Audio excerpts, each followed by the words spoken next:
Okay, I'm going to talk a little about the disruption caused by the digital revolution. I think that journalism has been disrupted by the digital revolution. I think that it's been around for quite a long time, and as time has gone on, journalism has progressed. However, I do feel that digital revolution came forth and brought the internet and social media into our world and completely changed what journalism is about. If you for certain examples, in the past, journalists would have to go to school and get a degree in communications or journalism. Not everyone could be a writer, and there were certain methods taught to you in order to be a journalist. Today, however, it seems as though everyone could be a writer. It seems that anyone could be a journalist because now it is just about having a voice and finding a place to speak out. In our readings of the Clue Train Manifesto, it stated that internet connected people to each other and provided a space in which the human voice would be rapidly rediscovered. The digital revolution brought us technology. It gave us resources to use the internet, and now people are able to speak loudly using any type of social media they can access. This changed the whole idea of who a journalist is. Can a blogger now be seen as a journalist because with the help of digital revolution, bloggers now have a voice?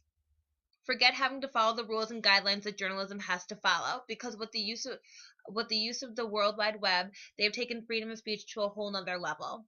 The World Wide Web has created a new era for journalists.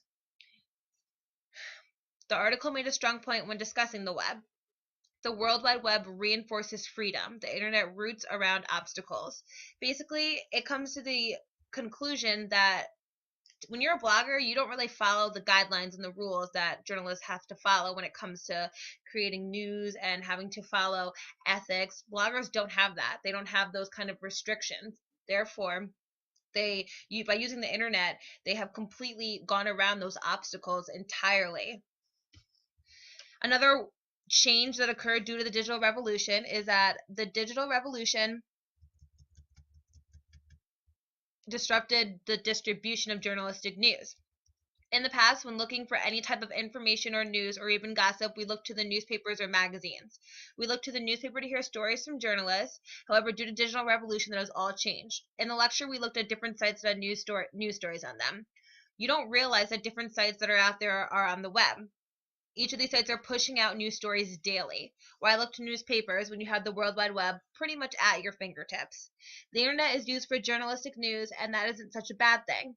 The idea that you can now use the web in order to find access to thousands of different stories is a great thing for journalism and journalists. However, because digital revolution, technology is evolving a lot more rapidly than probably expected, and areas such as the distribution of newspapers and magazines now take a hit. Digital revolution has changed all areas of communications, and it will continue to change them. Sometimes it's more about adapting along with the changes the digital revolution created rather than fighting it. The benefits of being able to speak out loud without restrictions are huge. Yes, we do have to deal with internet restrictions and risk things being taken down, but at least with the web, it gives you a better chance at speaking out. The digital revolution disrupted journalism, but it helped to turn it into something better. A place to dig deeper using the web to get more information on a certain topic, to stand up for what you think is right and be able to post it worldwide, to connect with people around the world just to tell a story. Sure, there are some downfalls, but revolution is perfect. And because I think that this will only continue to grow, we should just learn to adapt. Now, up on my screen at the moment, you do see something a little different than what I was talking about. We're actually going to go to this for a second and look at another part that I think that the digital revolution has come and pretty much disrupted. If you take a look at this is a Pinterest account. With this Pinterest account, you're allowed to see a ton of other things, and one of the main things that comes on it is, for instance, working out. Working out has definitely been something that's taken on a new mind of its own, especially with Pinterest. All you really have to do is click the link, and once clicking the link, it brings you to another page. And right at your fingertips, pretty much, gives you a link to an entirely new site of new information.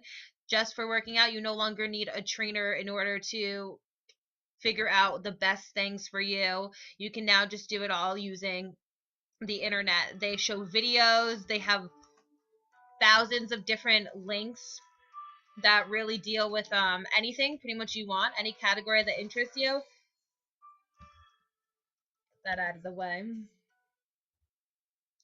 So, based on what we were discussing before,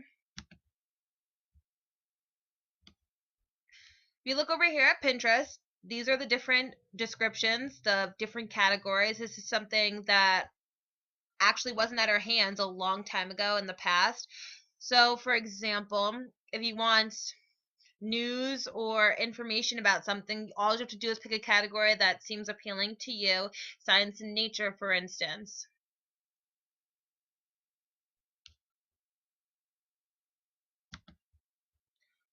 They even have technology, travel, and all you really have to do is you just click, and all of a sudden it brings you to a new link. For instance, the Google X building smart contact lens to measure glucose levels for diabetics. Now, this is something that you may see as a journalist to write. You may see it in a newspaper. However, with the help of Pinterest and digital revolution, you no longer need that. All you really do is you have a Pinterest account, and my link is moving slowly, but it takes you directly to a link or a certain story. See if I can get it to load. Another thing that you can see, oh, here it is. And as you can see, the entire story is right here, pretty much at your fingertips, and something that could not have been done without digital revolution. Let's also take a look at the articles now that are now online. We now have newspapers as huge as the New York Times now being online, and you no longer need to wait for the mail or subscribe to even a newspaper to read any kind of stories. The stories are all right here, and it really changes the way that we see journalism now, the distribution of it, because before, when you really just you paid for a newspaper article or a subscription just to get your news, you no longer need to do that with the help of the internet. And another huge one was the LA Times, which is also another newspaper that has been digital revolutionized and is now also on television. Continuing on to, let's look at the blogger. So this is a blog post. This is a place where blog.com, it's a place where you can pretty much write your stories, locate a community, and this is just pretty much for people to communicate with one another. You can create blogs of pretty much anything nowadays, and these things are what's giving people a voice. Forget journalists who have to follow the certain codes and the certain guidelines, because bloggers now really break down those rules and those boundaries, because they're with the internet, they're now giving this free voice, and that's what this blog is doing. If you look over here, these are actually the top 15 most blogs. We do have a few, such as the Huffington Post, TMZ, Business Insider, Gawker, Lifehacker, Mashable, Gizmodo, the Daily Beast, Perez Hilton, who's actually a huge blogger. If you want to talk about voicing your opinion, Perez Hilton is a huge example of that. For instance, the things that he posts and things in the comments that he says about other people that never would have been allowed for a journalist. They never would have been allowed to pretty much strip down another person the way in which Perez does, and Perez doesn't have to go through those different guidelines and rules because he's a blogger, not a journalist, and that's becoming a lot more popular these days. So those are just a few examples of some of the things that have been changed by digital revolution, and I do think that as time goes on, it'll continue to grow and bloggers become a lot more popular. And same with the distribution of journals.